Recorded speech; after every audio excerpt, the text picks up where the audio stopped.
Hey everybody, welcome back to our channel. Today I'm going to be doing a makeup tutorial and also like a review and first impressions of the Wilderness palette by Beauty Bay. So I actually bought this a while ago, but I just hadn't had the time to sit down and play with it and get a makeup look going for you guys. So that's what we're doing today. The packaging is absolutely beautiful. It's like a really pretty rich forest green. This palette is only $15, so it's relatively affordable on the scale of makeup palettes, especially because it's got a lot of shades in it, as you can see, and it does have a nice mirror on the back as well. I really like the packaging. It's cardboard, but it's like the thick plush cardboard. So all of that was perfectly up to par. It was shipped in really, really good, like safe packaging so that it wouldn't break or anything like that. So when you look at it, it's got a variety of different colors. Like the Wilderness thing is like the green. That's why I went for the green. But it's got pinks, corals, orange, blue, green. It's got some slate and some neutral creams. Like you can really do a lot of different looks with this palette. But of course, because it's Wilderness, I wanted to do something with the green and like yellowy shades. So that's what I'm going to be showing you guys today. And as we're rolling through the tutorial, I will talk to you guys about how I feel about the shadows and such. Okay, so the first thing that I'm going to do is just go in with a super fluffy brush in the shade Marigold right here, which is like, do you guys remember when that color became super popular in like bags and like coats and stuff?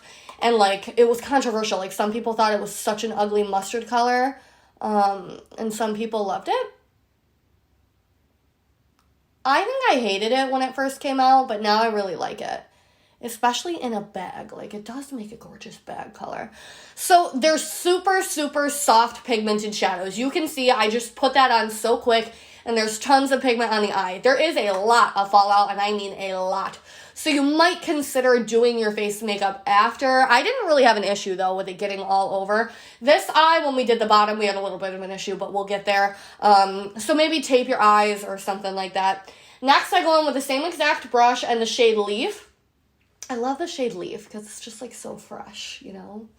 I'm going to flip this around so I can use the mirror closer to my face.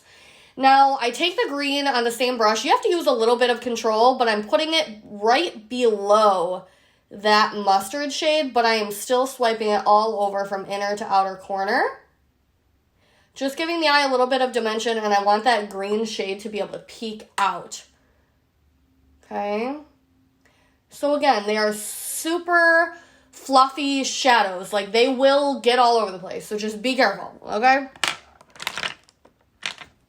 Next, I'm going in with a dense brush, and I'm going to take the shade Eucalyptus, which is a nice dark forest green. It's one of the best shades of green I've seen in a palette thus far, to be honest with you, because usually they're a little bit too cool toned. This is like a nice warm forest green. So I'm going to take this and I'm going to start stamping it on the outer corner lash line. And I'm going to grab a lot of it and stamp it. Don't swipe it, otherwise the fallout's going to fly all over the place. And this is a dark shade, so we don't want that. Okay, now I'm going to start circular motioning. Don't you love my terminology? Such a professional. Using circular motions towards the outside of the eye just to get that blended in to the outer corner. Okay. I'm actually going to touch up this eye while I'm at it. Okay, so super pretty. And honestly, when I was doing my makeup look, I kind of just wanted to leave it like this and throw on a liner. But there's a little bit more that we can do to add some dimension. So what I'm going to do is I'm going to go in with my Too Faced Sculpting Concealer and a flat brush, and we're just going to do a tiny, tiny half cut crease, okay? So get some concealer on that brush, and just the inner corner, trace up the crease, okay? And just go like 1/3 or halfway into your lid. Okay, just about like that. See how quick that was? Super easy. A lot of people don't like to do cut creases because I feel like it takes so much time, but they really don't. So the first thing I do is flip that brush around and take that mustard shade and put that on the outer half of the concealer. Okay, so right in the middle about, middle of the eye. Okay, see how nicely that blends into the green? And then I'm going to take a separate flat top brush and I'm going to take the green and I'm going to mix it with the shade Snow so that we get kind of a light green. See? And that is what I'm going to cover the inner concealer with. See that pretty shade? You can overlap them to help it blend in. Now, I do feel like they have a little bit of trouble staying put on the lid when you're trying to do a cut crease. So you want something a little bit less powdery when you're doing a cut crease usually, because they will kind of blend into each other and one will engulf the other, and then if you try to put the other one back on, it'll engulf the other one, and it's just like a never-ending game. So with this palette, I kind of just, you know, you might want to play with it a couple times and then just let it sit, you know, because it's just the way that this palette is. It's just a little bit too fluffy. Like there is just fallout all over the place. I'm going to give a quick swipe, kind of blend everything in a little bit. And then I went in with this little brush here and the dark green shade, and I do the lower lash line, and this is where it got a little bit messy, and I had to clean it up on my other eye. I don't know if it's going to happen again, but let's see. It just went way too far down. Again, probably because they are so fluffy.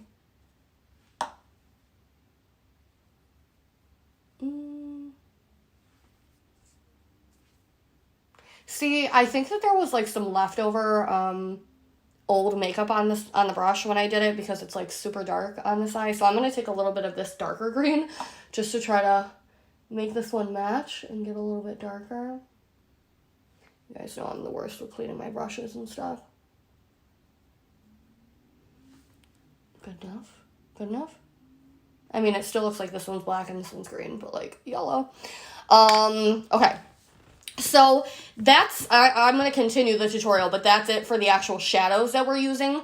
I actually really like it. So it's super fluffy, and the fallout is definitely the main flaw in this palette, but I like a soft shadow. I would rather deal with the fallout than deal with a shadow that's difficult to blend. But they're a little hard to work with though, because they do start blending into each other a little bit too much. So I think the next tutorial I want to do, especially because it's about to be fall, is going to be using these shades here. Let me know what you want to see, because these are really beautiful too, though, the light blues. But overall, I think this is a beautiful palette for color, but wearable color, you know, like blues and greens and jewel tones. So I'm going in with my Deuce Fierce and Graphic pen. I must have gotten this in BOXYCHARM, unless my sister gave it to me. And I'm going to put on a winged liner, so please hold, because I got to get up close. Pretty, pretty. And then I'm going to go in with my Lash Princess by Essence mascara, which I'm sure we also probably got in a BOXYCHARM. Honestly, you guys, BOXYCHARM, like, I use all the stuff. All of it. It's just so helpful, because it essentially replaces, like, going out and buying makeup regularly. And I love having lash extensions, but I hate, like, how the shadow gets all over them and then you can't see them and you can't put mascara on them to fix it, so you have to like lick your towel and like rub your lashes, and it's just so ghetto. But this is the look, you guys, so let me know if you like it. I can see the flaws, like looking in the viewfinder, I can see like some of the flaws in this application, which is partially just me not being the greatest, but it's also due to the shadows just being a little bit difficult to manage. But overall, I really like the palette, and I think that it's totally worth the 15 bucks. And yeah, I hope that you guys enjoyed this little tutorial and review. Please give it a thumbs up if you did, so that we can help get my YouTube channel up, back, and running like it used to be. There's some super exciting news I'm going to be sharing with you guys soon, and I can't freaking wait. I'm so excited. Okay, but we'll get there. We'll get there, so just make sure you stick around, because things are about to get a lot better. And I mean it this time. Yeah, give this video a thumbs up. Leave me a comment down below. Let me know if you've tried this palette or what you think about it, and I will respond to you guys down below. Bye.